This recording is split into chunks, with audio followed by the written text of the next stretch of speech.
찬송가 321장입니다. 찬송가 321장 함께 찬양하겠습니다.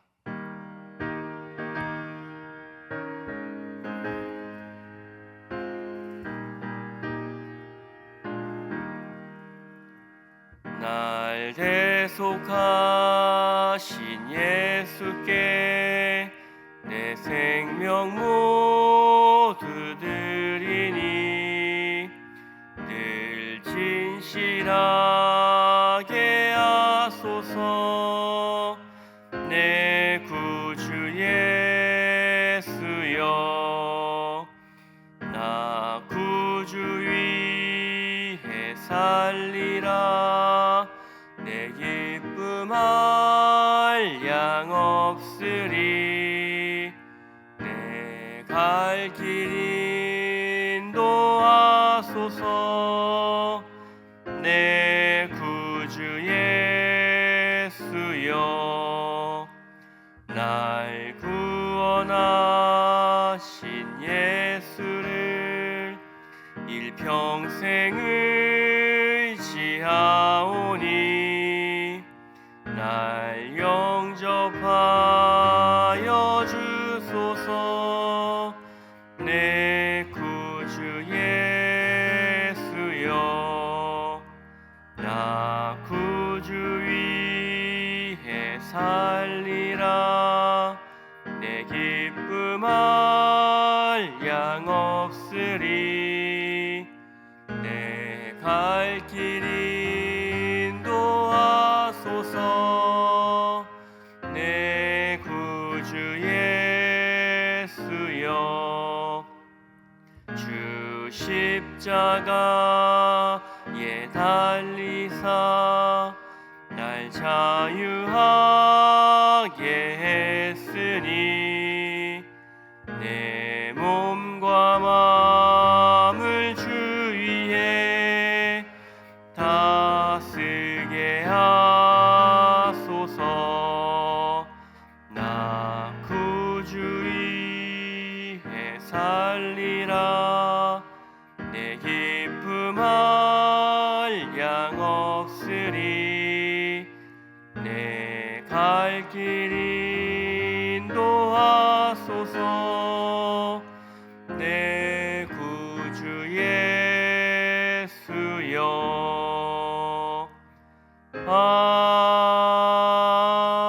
아멘. 합심해서 기도하겠습니다. 오늘 수요 기도회를 위해 함께 기도하겠습니다.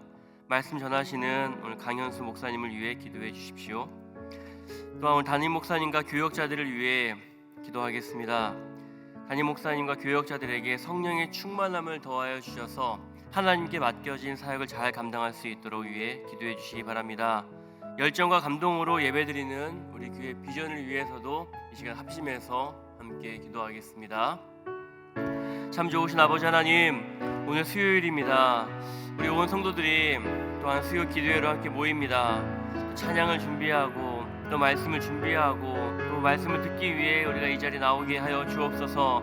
말씀을 전하는 강현수 목사님에게 성령의 충만함을 더하여 주시어서 우리 성도들에게 걱정하지 않는 믿음, 하나님을 신실하게 의지하는 믿음을 말씀을 잘 증거할 수 있도록 도와주시고, 또 성도들이 그 말씀을 통하여 하나님 힘을 얻고 용기를 얻고 참 하나님을 바라볼 수 있는 시간 되게 하옵소서. 담임 목사님에게 능력을 더하여 주옵소서. 우리 교회의 많은 일들을 결정할 때에 사람의 생각으로 하기보다 하나님이 원하시는 방법으로 선택할 수 있도록 듣는 마음을 주시고 책임감 있게 사역할 수 있는 마음을 주옵소서. 우리 교역자들 각자 맡겨진 사역을 성실하게 감당하게 하시고 하나님 그 일을 통하여 하나님께 상을 받는 자들 되게 하옵소서. 또 우리 많은 성도님들 매 주일마다 매 예배마다 매 기도회마다 열정과 감동으로 예배하고 기도하는 성도님들 되길 원합니다.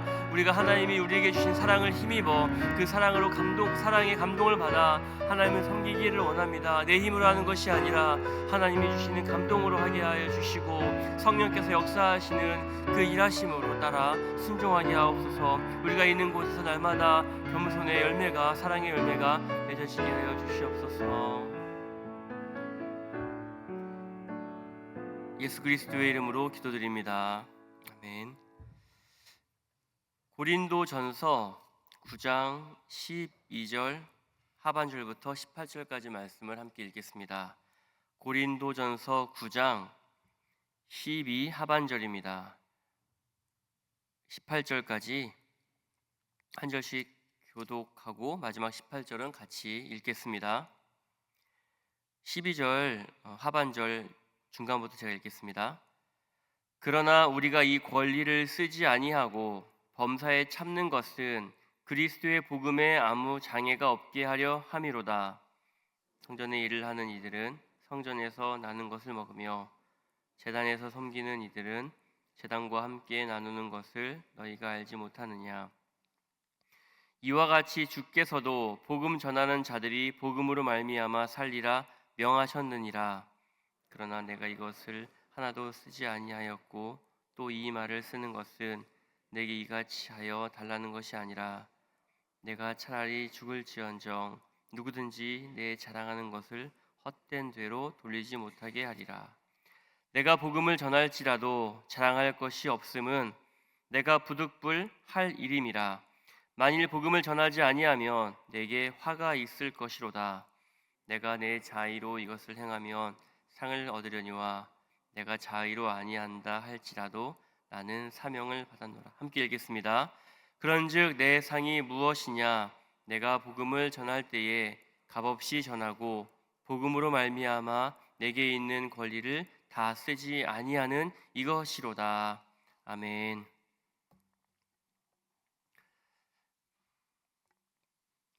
아이를 키우면서 어떻게 키울지 양육에 대한 고민을 많이 합니다. 아내와 양육에 관해서 많은 대화를 합니다. 그 중에서 합의된 지점이 있습니다. 아이를 건강한 아이로 키우자는 겁니다. 여러 가지가 있겠죠. 그 중에서 아이가 자기 의견을 솔직하게 말하고 표현하는 것에 대해서 이야기합니다. 네가 감정을 표현해. 요즘 아이들도 하지마, 불편해 이런 표현을 배우더라고요. 그리고 도와주세요 이런 표현을 이제 어릴 때부터 시키더라고요. 저와 아내는 쫄보였습니다. 그래서 불편해도 손해봐도 자기 표현을 잘 못했어요. 그것이 살다 보니 좀 많은 손해더라 그런 생각하에 아이에게는 너의 표현을 잘 해야 된다. 감정을 잘 말할 줄 알아야 돼. 그게 건강한 거야 라고 가르쳤습니다. 효과가 있습니다. 근데 부작용도 있습니다.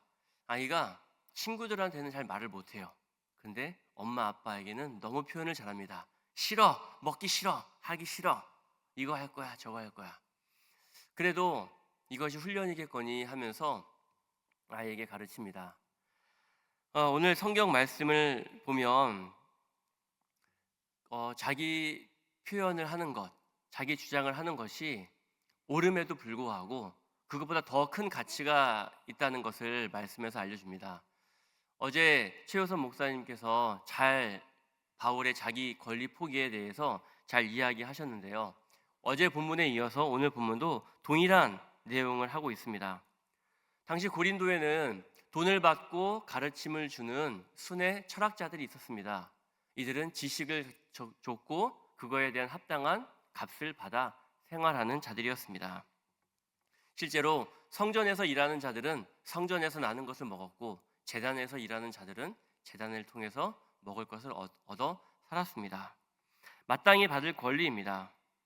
예수님께서도 복음을 전하는 자들은 복음으로 말미암아 살 것이다 라는 말씀을 하셨기 때문에 가르치는 일을 통해 돈을 얻어 생계를 유지하는 것은 틀린 일이 아닙니다. 마땅히 행할 수 있는 자기 권리였습니다. 바울이 복음을 전하고 가르침을 주고 사람들에게서부터 돈을 받았다고 해도 바울이 잘못된 것은 아닙니다. 아무도 뭐라 할 사람이 없습니다. 그럼에도 불구하고 바울은 그렇게 하지 않았습니다. 왜일까요? 이것이 바울의 전도 전략이었습니다. 선교 전략이었습니다.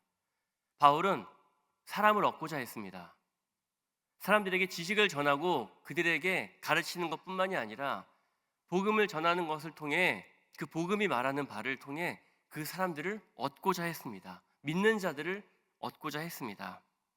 혹시라도 사람들이 복음을 듣고 바울이 전하는 복음을 듣고 저 사람은 돈을 벌기 위해 일하는 것이구나 라고 생각한다면 자기가 전하는 복음이 오해받을 수도 있다고 생각했던 겁니다. 그래서 바울은 돈을 받지 않았습니다. 오늘 본문 12절 하반절을 보십시오. 그러나 우리가 이 권리를 쓰지 아니하고 범사에 참는 것은 그리스도의 복음에 아무 장애가 없게 하려 함이로다. 사람들이 그리스도의 복음을 받아들이는 데 있어서 장애가 없도록 하기 위해 바울은 자기가 해야 할 일을 했던 겁니다. 그리스도의 복음을 전하는데 돈을 받고 가르치는 사람들과 별반 다르지 않다면 그 복음도 여러 가르침 중에 하나라고 오해를 받는 겁니다. 그것이 장애가 된다고 생각했습니다. 우리도 가끔 삐딱한 생각을 할 때가 있습니다. 누군가가 나를 잘 섬겨줄 때, 예를 들어 우리 교회 목사님이 나를 위해 잘 섬겨줄 때, 우리 목사님은 교회에서 월급 받으니까 당연히 나를 섬겨야지, 이래야지, 이런 마음이 들 때가 있죠. 이런 이유 때문에 바울은 자기 권리를 사용하지 않기로 한 겁니다. 그는 후원금을 받지 않는 대신에 스스로 일을 해야 했습니다. 바울은 성도들에게 부담을 주지 않으려 돈을 벌었습니다. 근데 바울은요, 일만 한 것이 아닙니다. 후원금을 받을 때도 있었어요. 빌립보 교회로부터 후원금을 받아 복음을 전하는 데 사용했습니다. 바울에게 있어 중요한 것은 돈을 받고 받지 않는 것이 아니었어요. 복음을 전하는데, 성도들이 복음을 듣는데 유익하다면 돈을 받을 수도 있고 받지 않을 수도 있는 겁니다. 때로는 후원금을 받아서 풀타임 사역으로 복음을 전하는 것이 성도들에게 유익하다면 바울은 그 길을 택했습니다. 지혜롭게 행동해야 합니다. 고린도전서 9장은 이 바울의 전도 전략을 보여줍니다. 성도를 얻기 위해서 자기 권리를 사용하지 않는 것. 우리는 어떤가요? 내가 복음을 전하기 위해서 감내하는 불편함이 있습니까? 제가 사택에 이사 오고 나니 바로 건너편에 사는 아저씨가 새로운 목사님이 오신가 보네, 이렇게 바로 아시더라고요. 윗집 아주머니도 801호는 목사님이 사는 집이구나라는 것을 알고 계셨습니다. 그때부터 저는 엘리베이터에서, 계단에서, 동네에서 조심스럽게 행동을 하게 됩니다. 인사를 합니다. 그리고 목사가 뭐 저래 라는 말을 듣지 않기 위해 행동을 하게 됩니다. 이전에 교회에 있는 승합차들을 보면 대부분 다 교회 이름을 크게 붙였습니다. 근데 어느 날부턴가 교회 승합차들에 교회 이름을 붙이지 않는 걸 보게 됩니다. 상상은, 그 이유는 여러분의 상상에 맡기겠습니다. 운전하고 가다가 어떤 큰 승합차가 법을 위반하거나 난폭 운전을 하거나, 근데 그 차에 교회 이름이 붙어 있습니다. 얼마나 창피한지 모릅니다. 부끄럽습니다. 아마 그런 이유 때문에 사람들이 교회 승합차에서 이름을 떼지 않았을까 싶기도 합니다. 제가 이전에 사역했던 교회는 성도들이 교회 차를 못 알아보니까 자석으로 만들었어요. 교회 이름을 크게 자석으로 만들어서 뗐다 붙였다를 했습니다. 바울의 복음 전도에서 배울 점은 전도 대상자를 얻기 위해 내 자유를 절제하기입니다.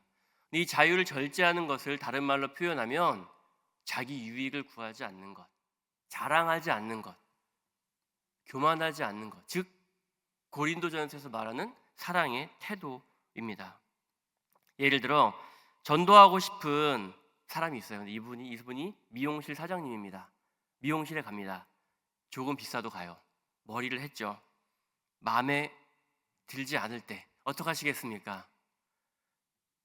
그래도 복음을 전하려는 그에 대한 사랑의 마음이 있으면 참을 수가 있습니다. 여러분, 오늘 우리 하루 복음을 전하기 위해 내가 자유를 사용하는 것을 깊이 생각해 봐야 합니다. 불편을 감수하는 일입니다. 그런데 한평생 이런 불편을 감수하며 살아온 사람들이 있을 겁니다. 그런데 간혹 이런 생각이 듭니다. 왜 나만 손해봐야 되지? 왜 나만 불편해야 되지? 저 사람은 계속 저렇게 자기 주장을 펼치고 이기적으로 사는데 왜 나만 계속 양보해야 되는 거지? 이런 생각이 들 때가 있습니다. 서운한 마음이 쑥 들어와요. 정상입니다. 그런데 이것을 가만히 왜 내가 손해봐야 될까에 대해서 곰곰이 기도하면서 생각해 보면 우리의 가치관이 바뀌었기 때문입니다. 바울도 처음부터 이런 사람은 아니었습니다. 그는 자기가 가진 생각을 가지고 사람도 죽이는 매우 강한 사람이었어요.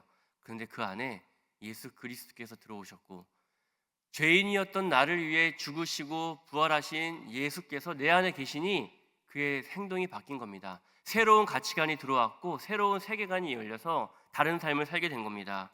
그것이 전혀 이상하지 않았습니다. 예수님을 만난 사람들에게는 변화가 일어납니다.